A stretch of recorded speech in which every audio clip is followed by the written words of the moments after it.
rent or buy a house in Germany? How often do you think about this question? Most people think that their rent is too high and they can easily get a mortgage which is equal to or a little bit higher than the rent they are paying. Is it actually true? And what about the closing costs of buying a house in Germany? What if you want to sell the property after 7 years? In this video, I am going to share the actual scenarios of buying versus renting in Germany. By the end of the video, you would be able to figure out if you should continue renting or is now the right time to buy a house in Germany.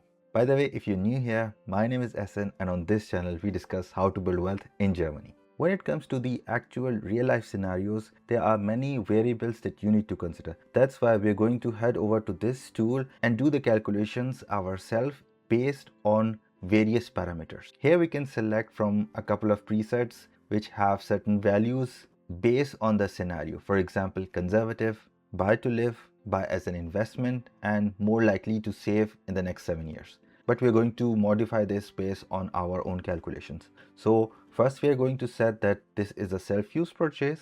Then in the Bundesland, we're going to select Baden-Württemberg. Then we're going to put in the property price without the closing costs. So let's say we are looking at a property worth 250,000 euros. If you want to put in 10%, it's going to be 25,000 euros, but most banks and loan providers say that you should put down 20%.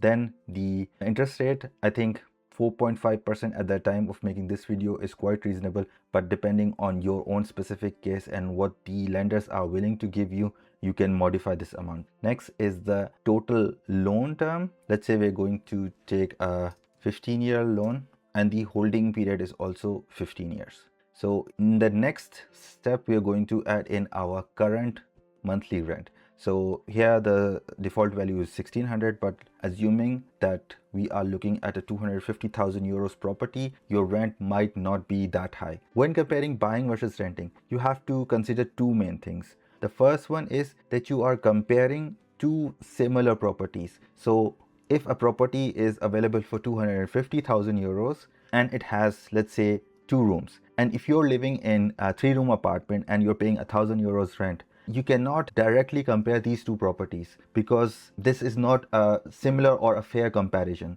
Coming back to our example, I think 800 euros is the reasonable amount. Another thing to take into understanding is that this is the Kalt rent, so without any Nebenkosten, because the Nebenkosten or the additional costs are going to be quite similar if you are buying a house or if you are renting it. The water usage is going to be same, electricity, other Nebenkosten are going to be the same. Certain additional parameters are involved when you are buying the property for yourself. So here we're going to put in our Kaltmiete or our cold rent.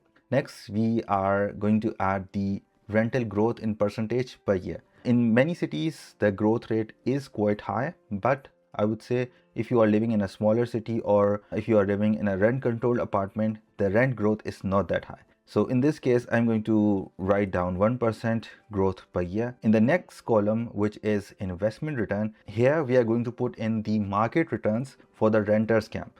So if you are investing regularly in a broad market ETF or the S&P 500, you can expect an inflation adjusted return of 7%. So here we're going to put in 7%. If you're thinking that the market would go down or if the returns would not be that great, you can put in a lower number. Please hit the like button if you're getting value from this video and let me know in the comments what you did not like about this video and this calculator. If everything was perfect, just put a thumbs up emoji in the comments below. So we're going to go to the next step. Here we have Germany specific costs. So we have the property growth. So if we are expecting that the property that we buy is going to grow at a 2% growth rate annually, we put in 2%. If you think that it's going to be really high, then we are going to put in that higher number. But I think 2% is quite conservative. Inflation rate, again, it could be high, it could be low, but the standard 2% is given in this calculator. Then we have the maintenance reserve. This is the annual maintenance cost as share of the property value. So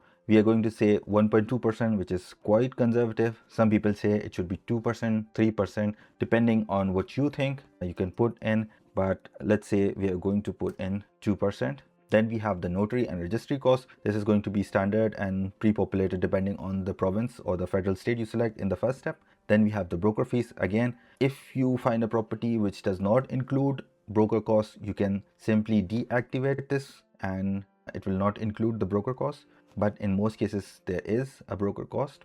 Then we have sales cost. In this calculator, I have integrated an option of selling everything at the end of the time horizon. So here we have added a 15 years time horizon. So let's assume we want to buy this house, live in it, and do the calculations based on those 15 years. And at the end of the 15 years, we're going to assume that we are going to sell the property. So we're going to apply sales cost and assume the sale at the end of horizon. So the standard 3% costs. Then we have the calculations for the renters part. So if you are investing in the stock market and are using broad market ETFs or any ETFs, then you're going to have to pay the Vorabpauschale, which is the ETF tax in Germany. So this calculation is also integrated within the calculator. But if you are investing in individual stocks, this would not be applicable and you can deactivate it. Then we have the Basiszins, which is the basis for the Vorabpauschale calculation. Right now, this Basiszins is 2.5%.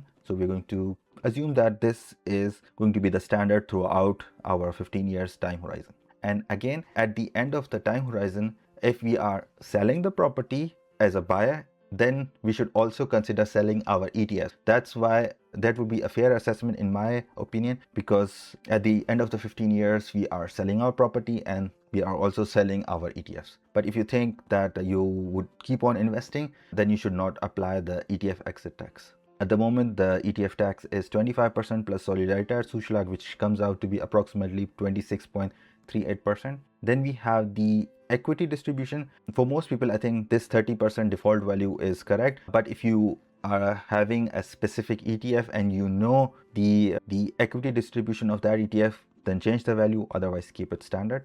The next values are disabled because we have selected the property as a self-usage one. If we had selected it as a to let, then we could have applied these additional parameters which are only concerning if you are renting out the property. So let's go to the next step. Now here we can add in certain real life situations, which I have not found in any of the online calculators which are comparing buying versus renting. So let's say after 5 years as a property owner, you have a huge maintenance spike, which is a roof repair after 5 years. So it's going to be, let's say 2% of the whole property value. It could be higher or lower, but you can add this event in the calculation itself. Let's say you add another event as, let's say, as an income shock. For example, in 10 years, your salary is reduced by 15 years due to any reason, or let's say you want to reduce the hours you're working. So instead of 5 days a week, you're going to go 4 days a week. So this is going to be approximately 20% loss in salary. This can happen, cannot happen, but again, it is a real life event which you can consider here. I think one option that I should add is on the positive side, instead of an income shock, maybe I can add an option of income increase of 10%. But ideally, when you're comparing things, you should not speculate that much in the positive side, because increase of salary can happen. But whenever you are using certain calculations, it is recommended that you do things on the conservative side, not in the optimistic side. If things do turn out to be on the optimistic side, it's great. But again, you have done your calculations in a more realistic way. So you can add in other events as a renter as well. For example, let's say after 10 years, let's say you move to a bigger apartment or a bigger house, and let's say that the rent increases 10%. So you add in that calculation as well. So now we have all of the parameters. Now we can compare the scenarios. So based on our calculations, renting ends ahead and there's no break-in period. So we can see the individual years and the individual calculations based on our scenario.